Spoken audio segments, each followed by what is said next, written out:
En goeiemôre al my viewers. Hoe gaan dit met julle vanmôre? Dit is Maandag en dit is nog steeds koud in Bloemfontein. Ek het 'n baie mooi stukkie hier vanmôre wat ek vir julle met julle wil deel. Want dit is die realiteit. As jy die woord van die Here beter bestudeer en lees, gaan jy meer weet wat hier instaan. Maar hierdie is Romeine 8 vers 11. Jy moet net kom by die reg hier kom. Ekskuus ook, Romeine 8 vers 10. Maar as Christus in julle is, dan is die liggaam dood vanweë die sonde, maar die gees is lewe vanweë die geregtigheid. En as die gees van hom, wat Jesus uit die dode opgewek het, in julle woon, dan sal hy wat Christus uit die dode opgewek het, ook julle sterflike liggame lewend maak deur sy gees wat in julle woon. Daarom dan broeders, is ons skuldenaars nie aan die vlees om na die vlees te lewe nie. As julle na die vlees lewe, sal julle sterwe. Maar as julle deur die gees die werk van die liggaam doodmaak, sal julle lewe. En dis presies waarop het neerkom, soos ek het verstaan. Jy moet vleeslik kruisig elke dag. Dit staan ook in die woord. Jy is op vanoggend, is maandag en jy het baie ding om te doen en is werk en is geld maak en is sy rekeninge betaal, want vandag, ek dink môre is die eerste.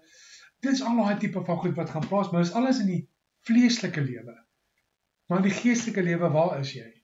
Dis waarna 'n mens moet kyk, want jy gaan geestelik vir ewig kan lewe.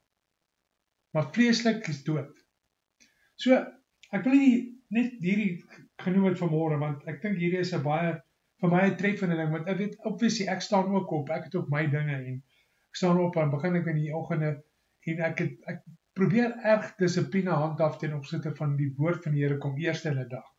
Nie die wêreld nie, maar die wêreld is pointless. Maar ek wil na die Here toe gaan, as ek sterf, wil ek graag hemel toe gaan. En wat 'n mens sê en wat jy doen is verskillend, jy weet. 'n Mens moet fokus op wat jy sê en waarna jy leef. So, vir almal van julle wat nou julle maandag begin en dit is werk en dis al daai dinge, daai nie ene, die Here het gesterf vir ons sondes. Jy lewe heiliglik in 'n liggaam op hierdie aarde, maar geestelik moet jy aan werk. Dis hoe ek vir myself dit sê, so julle moet 'n wonderlike geseënde dag hê. En kyk, daar is baie mooi stukkies wat ek hier op die prentjie opgesit het wat die versie herhaal. Dis die gees van die Here wat in ons is. En dis waarna ons moet streef. Julle moet 'n lieflike dag en geniet die koue as jy in Bloemfontein is, waar jy ook al in Suid-Afrika is of waar jy ook al in die wêreld is. Julle moet 'n lieflike dag hê. My volgende sessie gaan besigheid wees. Ek het 'n interessante ding wat gaan opkom vir julle.